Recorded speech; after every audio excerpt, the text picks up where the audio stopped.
नमस्कार साथियों, agree pro coaching institute के इस ऑनलाइन प्लेटफॉर्म पर आपका हार्दिक स्वागत है। मैं प्रवीण गहलोत जेट 2026 की ऑनलाइन प्लेटफॉर्म की सीरीज पर लेकर आया हूं आपके लिए फसलों का वर्गीकरण और विभिन्न प्रकार की डेफिनेशन, जिसके बारे में बहुत सारा डाउट्स रहता है। तो आज का वीडियो शुरू से लेकर अंत तक आप देखिएगा और आपके अपने बहुत सारे डाउट्स को क्लियर करिएगा तथा इनमें से बहुत सारे क्वेश्चन होते हैं जो जेट तथा सुपरवाइजर के एग्जाम में हमें देखने को मिलते हैं। हम इसमें पढ़ने वाले हैं फसलों का वर्गीकरण।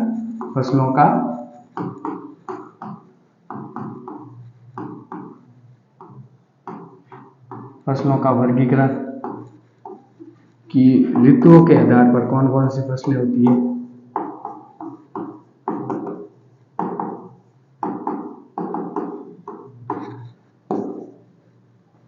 ऋतुओं के आधार पर फसलों का वर्गीकरण, उनकी जीवन के आधार पर फसलों का वर्गीकरण। अगला जो वर्गीकरण होगा वो होगा उपयोगी भाग के आधार पर कि हम फसलों की जड़ खाते हैं या तना खाते हैं, पत्ती खाते हैं, या ऋतुओं के आधार पर देखें तो खरीफ है, रबी है या फिर जायद है। जीवन चक्र के आधार पर देखेंगे तो वो एक बीजपत्री है या फिर द्विबीजपत्री। और विभिन्न प्रकार की डेफिनेशन है जो आज आप अपने इस वीडियो में पढ़ने वाले हैं। तो शुरू करते हैं हमारे आज का इस सेशन को। सबसे पहले फसलों का जो वर्गीकरण हम पढ़ेंगे वो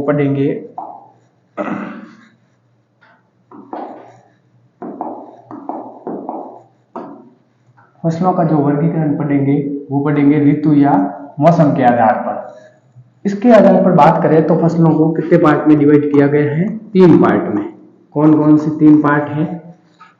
खरीफ, मानसून या वर्षा मौसम में बोई जाने वाली फसलें, जिनको खरीफ मानसून की या रेनी सीजन की क्रॉप कहा जाता है। दूसरा जो वर्गीकरण है रबी या सर्दी के मौसम की फसलें। तीसरा है वो ग्रीष्म ऋतु या ग्रीष्म जायद की फसलें। अब जो खरीफ मानसून की फसलें होती हैं इनको कब बोया जाता है? इनको बोया जाता है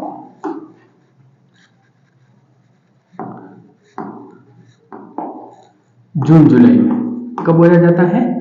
जून जुलाई, यानी कि जब हम कह सकते हैं जब वर्षा स्टार्ट होती है उस समय इन फसलों को बोया जाता है। अगर इनके एग्जाम्पल की बात करें तो होता है बाजरा, मूंग, मोठ, ग्वार, ज्वार इत्यादि। आगे बात करते हैं रबी की फसल, जिनको बोया जाता है नवंबर दिसंबर में।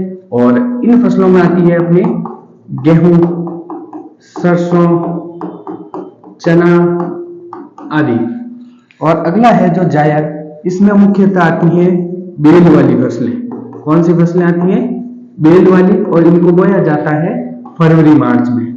कब बोया जाता है? फरवरी मार्च में। तो ये जो ऋतुओं के आधार पर जो वर्गीकरण था उसको हमने देखा है कि 3 टाइप की फसलें होती हैं, 3 टाइप की ऋतुएं होती हैं। उन तीनों टाइप में अलग अलग प्रकार की फसलें बोने को मिलती हैं। अगला जो वर्गीकरण रहेगा यह है, जैसे पेडी को बोते हैं खरीफ में, मेज है, बाजरा है, ज्वार है। रबी की बात करें तो वीट है, बार्ले है, ग्राम है, पीज है ना, और भी बहुत सारी फसलें हैं, लेकिन हम एक वर्गीकरण लेकर चल रहे हैं। अगला है जीवन चक्र या ओंटोजेनी के आधार पर फसलों का वर्गीकरण। वार्षिक फसलें, द्विवार्षिक फसलें और 12मासी या फिर पेरेनियल क्रॉप, बाइनियल क्रॉप और एनुअल क्रॉप। अब एनुअल क्रॉप जो एक ऋतु में अपना जीवन चक्र पूरा करे, उन फसलों को क्या कहेंगे? मतलब जीवन चक्र की बात करें, जब बीज बोएंगे और वापस बीज का मिल जाना, उसको हम जीवन चक्र कहते हैं पौधे का। और वो फसल एक ऋतु में कंप्लीट करे तो उनको तो कहते हैं वार्षिक फसलें। जैसे बाजरा है, गेहूं है, मूंग, मोठ, ये सभी क्या करती है? एक ऋतु में ये फसलें, जनरली ज्यादातर फसलें क्या करती है? एक ऋतु में ही अपना जीवन चक्र कंप्लीट कर देती है। जैसे हम बाजरा बोते हैं, 4-6 महीने बाद हमें बाजरा का बीज वापस मिल जाता है। अगला है जो द्विवार्षिक। अब द्विवार्षिक में क्या होता है जब जो फर्स्ट ईयर होता है उसमें पौधा क्या करता है, अपने वानस्पतिक वृद्धि पूरी करता है। कौन सी वृद्धि पूरी करता है, वानस्पतिक या वेजिटेटिव ग्रोथ कंप्लीट करता है। और जो सेकेंड ईयर होता है उसमें वो क्या करता है, अपने उसमें फ्लावरिंग आते हैं सेकेंड ईयर में, और क्या होते हैं, फ्रूट, उस पे फ्रूट या फिर आप कह सकते हो उस पर फसल के बीज हमें मिलते हैं। ऐसी कौन सी फसल है, जैसे फूल गोभी। फूल गोभी, अगर फूल गोभी का हमें बीज चाहिए, आखिर देखो किसी भी पौधे का जीवन चक्र की बात करते हैं तो हमें जो बीज बोया है हमने, उसका वापस हमें जब बीज मिल जाता है तो उसको कंप्लीट जीवन चक्र बोलते हैं। ठीक है, फूल गोभी हो गई, मूली हो गई, गाजर हो गई, इनको हम क्या कर लेते हैं, फूल गोभी का जो फूल होता है उसको सब्जी के रूप में काम में ले लिया जाता है, और जो मूली होती है, गाजर होती है, इनकी जड़ों को हम यूज में ले लेते हैं। लेकिन अगर इन्हीं का बीज प्रोडक्शन करना है तो क्या करना पड़ेगा आपको, नेक्स्ट ईयर वापस इनको क्या कर दिया जाता है, खेत में ही रखा जाता है, और इस पे फ्लावरिंग होती है, और फ्लावरिंग के आधार पर फिर इसमें से हमें क्या देखने को मिलते हैं, बीज देखने को मिलते हैं। 12 मासी या फिर पेरेनियल क्रॉप की बात करें तो जनरली ऐसी कोई क्रॉप है नहीं जो 12 मासी या पेरेनियल हो, लेकिन हाँ फ्रूट क्रॉप में जाएंगे तो अपन को सभी क्रॉप है जो लगभग केला और इनको छोड़ के बाकी सभी जो क्रॉप है वो पेरेनियल में आती है। जैसे मैंगो हो गया, आपके अनानास, ये सॉरी अनानास क्या, मैंगो हो गया, सीताफल हो गया, जामफल हो गया, ये सब आपको कौन सी फसलें देखने को मिलेगी, पेरेनियल क्रॉप में देखने को मिलती हैं। अगला जो हमारा वर्गीकरण है वो है आर्थिक उपयोग के आधार पर, इकोनॉमिकली यूज, कि कौन सी फसल का हम कौन सा पार्ट यूज में लेते हैं। जैसे बात करें तो अनाज वाली फसलें या सीरियल्स क्रॉप, जितनी भी अनाज वाली फसलें हैं, जैसे बाजरा हो गया, गेहूं हो गई, ज्वार हो गया, मक्का हो गया, ये सब किस में आती है, अनाज वाली फसलों में आती है। अगला है दलहन फसलें, जितनी भी दालें हैं, दलहन को पल्सेस या लेग्यूम क्रॉप भी कह सकते हैं, जितनी भी दालें हैं जैसे मूंग हो गई, मोठ हो गई, मूंग है, मोठ है, चना हो गई, ये सब है वो दलहन की फसलों में आते हैं। अगला है तिलहन की फसलें, ये फसलें लिखा हुआ है, ठीक है, हिंदी में फसलें, तिलहन की फसलें या फिर ऑयल सीड क्रॉप, इसमें जितनी भी अपने सरसों हो गई, तिल हो गया, ये सब किस में आते हैं, तिलहन फसलें में आती है। रेशेदार फसलें या फाइबर क्रॉप में आ जाता है आपका जूट हो गया, कपास हो गया।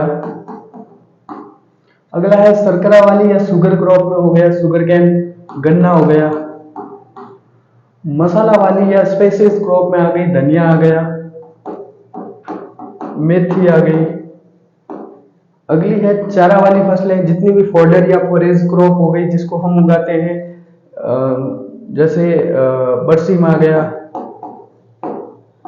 रिजगा आ गया, ये सब कौन सी फसलें हैं, चारा वाली। जड़ वाली फसलों की बात करें तो आ गई गाजर, मूली, ये सब आते हैं रूट्स क्रॉप में। आगे बात करें अगर तो हरी खाद वाली फसलें, ग्रीन मैन्योर, जिनसे हम क्या किया जाता है, फ्लावरिंग स्टेज आने पर इनको मिट्टी में दबा दिया जाता है ताकि हमारे जो सोइल होती है उनकी उर्वरक की क्षमता में वृद्धि होती है। तो इसमें आ जाती है आपके डेचा है, मूंग है, चवला है, ये सब क्रॉप किसमें आ जाती है, हरी खाद वाली। कंद वाली फसलों की बात करें, ट्यूबर क्रॉप, तो ट्यूबर क्रॉप में आपका आ जाता है आलू आ जाता है, जमीकंद आ जाता है, ठीक है।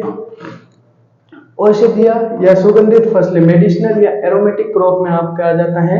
औषधीय फसलों की बात करें तो आपके आ जाती है तुलसी आ जाती है, ठीक है।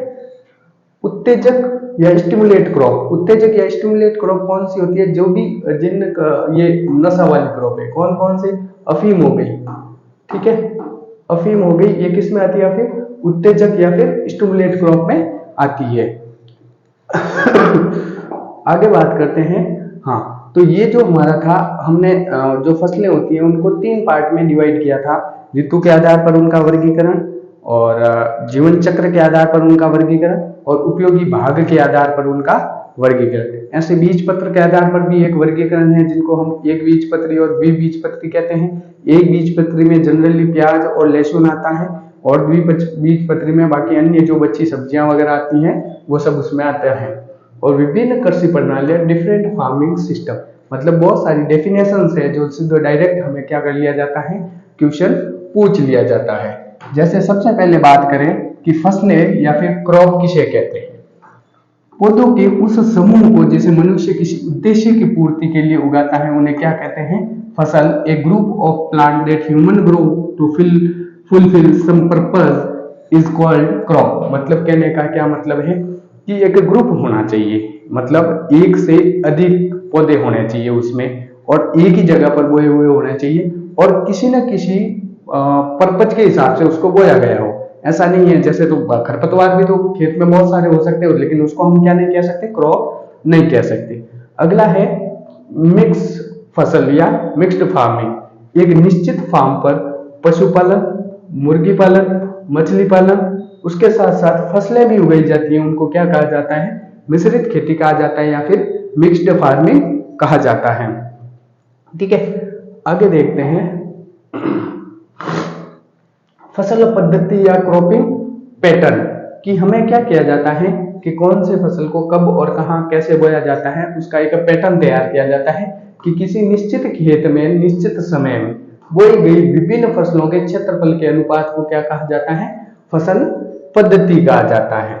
ठीक है, फसल पद्धति के बेस पर क्या किया जाता है, उसका सिस्टम तैयार किया जाता है। मतलब क्रॉपिंग पैटर्न के आधार पर क्रॉपिंग सिस्टम तैयार किया जाता है। फसल प्रणाली का मतलब है एक विशिष्ट फसल पैटर्न का सभी उपलब्ध संसाधनों जैसे भूमि, पानी और पर्यावरण आदि के साथ संबंध। कहने का मतलब है जो हमने एक पैटर्न तैयार किया गया है उस पैटर्न पर फसलें बोने के लिए हमारे पास जो अवेलेबल संसाधन है उसका यूज करके हमें क्या करना है, खेती करना है, तो वो किसके अंतर्गत आ जाएगा, क्रॉपिंग सिस्टम के अंतर्गत आ जाएगा।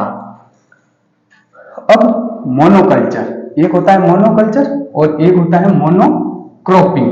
मोनोकल्चर और मोनोक्रॉपिंग। मोनोकल्चर क्या होता है, जैसे कल्चर की बात करें तो कल्चर लंबे टाइम तक चलता है, तो कल्चर में क्या आ जाएगा कि पूरे वर्ष भर मतलब साल दर साल हम क्या करेंगे, मोनो मीन्स क्या होता है, एक होता है, तो साल दर साल हम क्या करेंगे, एक ही फसल को खेत में बोएंगे।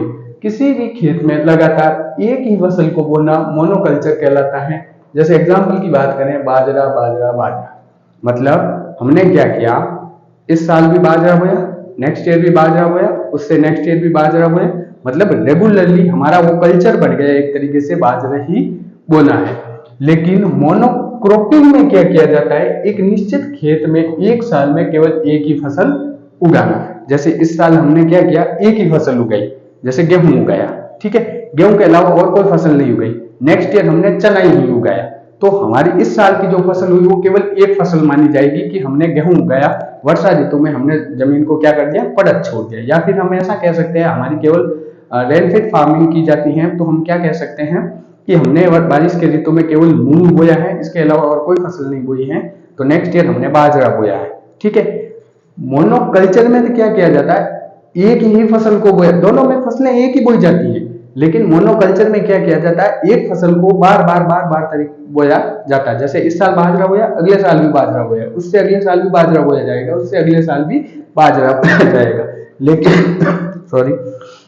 लेकिन मोनोक्रॉपिंग में क्या किया जाता है, फसल कोई सी भी बो सकते हो आप, हर साल फसल चेंज भी कर सकते हो, लेकिन आपको क्या करना है, एक साल में केवल एक ही फसल को बोना है। आगे बात करते हैं बहुफसली या फिर मल्टीपल क्रॉपिंग। जब एक वर्ष में दो या दो से अधिक फसलें एक ही खेत में उनकी उर्वरता क्षमता को बनाए रखने के लिए उगाई जाती हैं, तो उन्हें क्या कहा जाता है, बहुफसली खेती कहा जाता है। कहने का मतलब है हम क्या करेंगे, एक खेत में एक टाइम में एक से अधिक फसलों को बोएंगे, उससे क्या होगा, हमारी फर्टिलिटी भी बनी रहेगी। जैसा मान लो हम क्या करते हैं, हमारे यहाँ पर पश्चिमी राजस्थान में या फिर बात करें तो यहाँ पर बारिश के समय बाजरा के साथ मूंग, तिल वगैरह इन सबको क्या किया जाता है, मिक्स करके बोया जाता है। उससे होता क्या है, जैसे जो तिल होता है और मूंग होता है, उसमें टैप रूट पाई जाती है, और बाजरा वगैरह इनमें फाइब्रस रूट पाई जाती है जो ऊपर ऊपर ही होती है, टेप रूट थोड़ी गहराई में होती है। तो उससे क्या होता है कि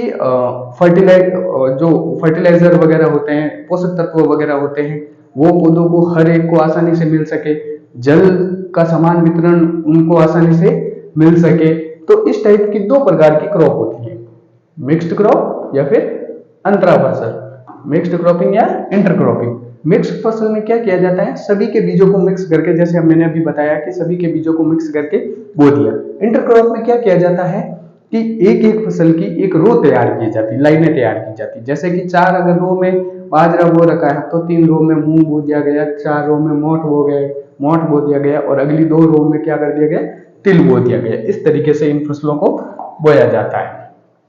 मिश्रित फसल बिना पंक्ति, मतलब किसी प्रकार की कोई पंक्ति नहीं होगी। हम क्या करेंगे, सभी बीजों को मिक्स करेंगे और सीधे ही खेत में बो दिए जाएंगे। 2 या 2 से अधिक फसलों को बीजों को मिलाकर उगाया जाता है। अंतरा फसलें एक ही खेत में एक निश्चित पंक्ति या एक समान पैटर्न पर 2 या 2 से अधिक फसलें साथ उगाना अंतरा फसल कहलाती है। जैसे आप देख सकते हैं, एक फसल, एक रो ये, दूसरी रो ये, वापस ये रो इधर है, एक रो इधर है। इस प्रकार से क्या किया जाता है, फसलों को बोया जाता है। आगे है फसल चक्र। फसल चक्र क्या किया जाता है, मृदा की जो उर्वरक क्षमता है उनको बनाए रखने के लिए हम क्या करते हैं, एक साल तो ऐसी फसलें बोते हैं, जैसे एक साल दलहनी फसलें बो दी, दूसरे साल अनाज वाली फसलें बो दी, मतलब फसलों को अदल बदल कर बोया जाता है। इससे होता क्या है, भूमि की उर्वरक क्षमता भी बनी रहती है और अलग अलग रूट की लेंथ के अकॉर्डिंग भी हम इसमें फसलें ले सकते हैं। ठीक है, कम पोषक तत्वों को चाहने वाली और अधिक पोषक तत्वों को चाहने वाली फसलों को भी ले सकते हैं फसल चक्र में। तो इसमें क्या किया जाता है, मृदा की उर्वरता बनाए रखने के लिए फसलों को क्रमबद्ध बोना, जैसे अनाज वाली फसलों के बाद दाल वाली फसलों को बोना। इससे क्या होगा, फर्टिलिटी मेंटेन रहेगी। ठीक है, अगला है रिले क्रॉपिंग। एक रिले दौड़ होती है जिसमें क्या किया जाता है, खिलाड़ी दौड़ता है और दौड़कर, मतलब इस दौड़ को कंप्लीट एक खिलाड़ी के द्वारा नहीं किया जाता है। खिलाड़ी दौड़ता है और जब वो बीच में आता है तो दूसरे खिलाड़ी को वो अपना, उसके हाथ में कुछ डंडा वगैरह होता है, वो उसको पास आउट कर देता है, अब वो दौड़ेगा। ठीक है, तो उसी के आधार पर ये नाम है रिले क्रॉपिंग। इसमें क्या किया जाता है, जो फसलें बोई जाती हैं वो कंप्लीट पकने से पहले ही दूसरी फसल को बो दिया जाता है। कैसे, देखते हैं। खेती की ऐसी प्रणाली जिसमें प्रथम फसल की कटाई से पूर्व खेत में दूसरी फसल की बुआई कर देना रिले क्रॉपिंग कहलाता है। जनरली ये धान के खेत में किया जाता है। धान की कटाई करने से पहले ही क्या किया जाता है, मसूर बो दिया जाता है। कहां पर किया जाता है, पश्चिम बंगाल, बिहार, जहां पर इनको पैरा के नाम से जानते हैं, और एमपी इसको उतेरा के नाम से जाना जाता है। ठीक है, अगली फसल है जो अरेबल क्रॉप। कैसी क्रॉप है, अरेबल क्रॉप। अरेबल क्रॉप किसे कहते हैं, ऐसी फसलें जिनको बुआई करने के लिए हमें जुताई करनी ही पड़ेगी, अदरवाइज उनकी बुआई नहीं की जा सकती। तो ऐसी फसलों में कौन सी फसलें आती हैं, आलू हो गया, धान हो गया, गन्ना हो गया। इन सब फसलों के लिए क्या करना जरूरी हो गया, जुताई करना जरूरी हो गया। इनको क्या कहते हैं, अरेबल क्रॉप कहा जाता है। आगे बात करें गली फसलें। इस चित्र को ध्यान से देखो आप, इस फोटो को। इसमें क्या कर रखा है, पेड़ पौधों की एक कतार लगा रखी है इस साइड और इस साइड, और बीच में क्या कर रखा है, फसलें बोई गई है। तो इसी को हम क्या कहते हैं, गली फसलें बोलते हैं। मृदा की उर्वरता शक्ति व उत्पादन शक्ति को बढ़ाने के लिए पेड़ों की पंक्तियों के बीच में फसलें उगाना एले क्रॉपिंग या फिर गली क्रॉपिंग कहलाता है। इसको एले क्रॉपिंग भी कह सकते हैं। ठीक है, अगला है ले फार्मिंग। चारागाह या घास उगाने की प्रक्रिया या पद्धति को हम क्या कहते हैं, ले फार्मिंग कहते हैं। मतलब हम क्या कर रहे हैं, चारागाह तैयार कर रहे हैं। ठीक है, आपके पास अगर 10 से 15-20 पशु है और कोई खाली पड़ी जमीन है, आप चाहते हैं कि इस पे मैं चारागाह तैयार कर सकूं ताकि मेरी गायें वहां पर आसानी से चढ़ सके। तो उसके लिए जो चारागाह तैयार किया जाता है उसको क्या कहा जाता है, ले फार्मिंग कहा जाता है। अगली बात करें जूमिंग खेती। अब जूमिंग खेती के बारे में आप जानते ही होंगे, बहुत ज्यादा इसमें किताबों में पढ़ा लिखा होता है। ठीक है, जूमिंग खेती में क्या किया जाता है कि जो आदि मानव होते हैं जनरली, वो क्या करते हैं, जंगलों में पेड़ पौधों को काटते हैं, जलाते हैं और उनके स्थान पर खेती करते हैं। 1 या 2 साल तक खेती करते हैं। जैसे ही उसकी फर्टिलिटी कम होती है वो उस जगह को छोड़कर कहीं और चले जाते हैं, वापस वो का वो ही प्रोसेस दोहराते हैं। ऐसे में क्या होता है, पेड़ पौधों को और जंगलों को बहुत ज्यादा हानि होती है। ये ऐसा मानते हैं, इनकी एक मान्यता है कि इससे क्या होता है, देवी देवी खुश होती है। तो क्या होता है, देखो इसको स्लेश और बर्न के नाम से भी जाना जाता है, इसे वालरा या टामिया के नाम से भी जाना जाता है। यह खेती राजस्थान में डूंगरपुर बांसवाड़ा जिले में अपनाई जाती है। इस खेती के अंतर्गत जंगलों में आग लगाकर वहां की वनस्पतियों को नष्ट करके उस जगह पर क्या किया जाता है, 1 या 2 साल के लिए खेती की जाती है। फिर जैसे इसकी फर्टिलिटी कम होती है, ये दूसरा स्थान चूज कर लेते हैं। देख लीजिए आप, इस तरीके से आग लगाकर यहाँ पर क्या किया जाता है, खेती की जाती है। अगली होते हैं पेडी या फिर रेटोनी। क्या किया जाता है, आपने बहुत बार देखा होगा कि जनरली कि हमने क्या किया, बाजरा, जो चरी बाजरा होता है, बाजरा हो गया, रिजका हो गया, इवन ज्यादातर देखने को मिलते हैं गन्ने में, कि हमने एक बार गन्ना ले लिया, अब जो डंठल बचा है पीछे उसी से ही वापस क्या कर लिया, गन्ने की फसल ले ली। बाजरे में भी, चरी बाजरे में भी जब 4 से 6 कटाई होती है तो उसमें इसी प्रकार से वापस फसलों को ली जाती है, रिजका वगैरह में, उनको पेडी या फिर रेटोनिंग कहते हैं। मुख्य फसल की कटाई के बाद उसी तने से दूसरी फसल लेना क्या कहलाता है, रेटोनिंग कहलाता है। गन्ना और रिजका इसके एग्जाम्पल हो सकते हैं, ये आप इसमें देख सकते हैं। अगला है टोंगिया खेती। क्या है, टोंगिया खेती। अभी हमने लास्ट स्लाइड में क्या पढ़ा था, जूमिंग खेती के बारे में। जूमिंग खेती में तो क्या किया जा रहा था, पेड़ पौधों को नष्ट करके उसके स्थान पर क्या बोया जाता था, फसलें बोई जाती। लेकिन गवर्नमेंट ने ऐसा देखा कि ये तो बहुत ज्यादा नुकसान हो रहा है, हमारे वैज्ञानिकों ने भी देखा बहुत ज्यादा नुकसान हो रहा है पेड़ पौधों का, ठीक है, जंगल नष्ट हो रहे हैं, ठीक है, डाइवर्सिटी खत्म हो रही है। तो उसके लिए उन्होंने क्या किया, एक टर्म दी गई टोंगिया फार्मिंग। इसमें क्या किया जाता था कि पेड़ पौधों के बीच में आप खेती करो, है ना, वन्य पेड़ों के बीच में की जाने वाली खेती को क्या कहते हैं, टोंगिया खेती कहते हैं। पेड़ पौधों के बीच में आप खेती करो, ठीक है, उस फार्मिंग को क्या कहा जाता है, टोंगिया फार्मिंग कहा जाता है। नकदी फसलें, ऐसी फसलें जिनको ऐसी फसलें जिनको हम क्या कर सकते हैं, बाजार में बेचकर सीधा नकद में पैसा होता है, सीधा पैसा कमा सकते हैं। जो फसलें खेत से सीधे बाजार में बेची जाती हैं उन्हें नकदी रुपए प्राप्त होते हैं, ऐसी फसलें नकदी फसलें कहलाती हैं। जैसे गन्ना हो गया, अब ऐसा तो है नहीं गन्ने को साल भर के लिए रख दिया कि नेक्स्ट सीजन में जैसे ही भाव आएंगे उस समय बेच लेंगे, तो इनको बेचना जरूरी हो जाता है। चुकंदर है, तंबाकू है, आलू है, एक्सेट्रा, ठीक है। आगे है पलवार या फिर मल्चिंग क्रॉप। इनको क्या कहते हैं, मल्चिंग क्रॉप के नाम से भी जाना जाता है। क्या होता है, जब हम फसलें बोते हैं तो फसलों के बीच में गैप होता है, ठीक है, उसी गैप को ढक दिया जाता है। अब आप किसी से भी ढक सकते हो इस गैप को, या तो आप घास फूस से ढक सकते हो, या खरपतवार है बीच में उसी को उखाड़ कर वहीं पटक दिया, या फिर पेड़ पौधों की पत्तियों से ढक दिया, या फिर आजकल मार्केट में ब्लैक पॉलीथीन आती है, उस पॉलीथीन से उस जमीन को ढक दिया। तो उससे होगा क्या कि एक तो कोई खरपतवार नहीं उगेगी, दूसरी मृदा में नमी है वो लंबे समय तक बनी रहेगी, तीसरा कि उसमें खरपतवार नहीं उगेंगे। तो ये सब इसमें क्या होते हैं, फायदे होते हैं। ऐसी फसलें जो मृदा को ढक कर रखती हैं या फिर मृदा नमी को संरक्षित करती है और मृदा कटाव को रोकती है, उन्हें पलवार फसलें कहते हैं। तो मतलब ऐसी फसलें भी उगा सकते हैं जो क्या करती हैं, मृदा को ढकती हो। जैसे बाजरे के बीच में अगर आपने क्या किया, बाजरे की एक रो लगाई, उसके बीच में आपने या तो मूंग लगा दिया, या मोठ लगा दिया, या फिर चवला लगा दिया, तो बाजरे के आसपास की जो खाली पड़ी रहेगी जमीन वो क्या कर लेंगी, मूंग या मोठ वो उससे ढक दिया जाएगा, ठीक है। तो ऐसे फसलों को क्या कहेंगे, मल्च क्रॉप कहेंगे, ठीक है। इसके एग्जाम्पल क्या हो सकते हैं, मूंग है, उड़द है, चवला है आदि। अगला है रक्षक क्रॉप, ठीक है, इनको कहते हैं गार्ड क्रॉप। ये ऐसी क्रॉप्स होती हैं जो मुख्य फसल को बचाने के लिए मुख्य फसल के चारों ओर लगाई जाती हैं। जैसे बात करते हैं भिंडी वगैरह इनमें, तो इनके चारों ओर क्या किया जाता है, गेंदा लगाया जाता है, ठीक है। मुख्य फसल के चारों ओर उगाई गई फसल जो मुख्य फसल को कीट और बीमारियों से बचाती हैं रक्षक फसलें कहलाती हैं। जैसे टमाटर व भिंडी के चारों ओर हजारा या फिर गेंदा लगाया जाता है। इनको प्रदी फसलें या फिर फांस फसलें भी कहा जाता है। आगे बात करें समोच्च कृषि।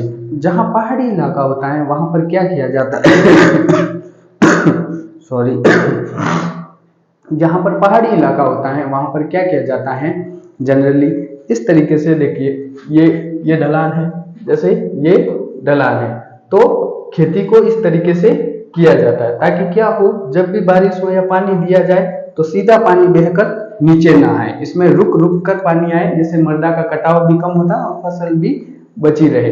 तो पहाड़ी क्षेत्रों में समस्त कृषि कार्य और फसलों की बुआई ढाल के विपरीत करना, जिससे वर्षा से होने वाले मृदा क्षरण को कम किया जा सकते हैं। तो इस प्रकार की फार्मिंग को क्या कहा जाता है, कंटूर फार्मिंग भी कहा जाता है।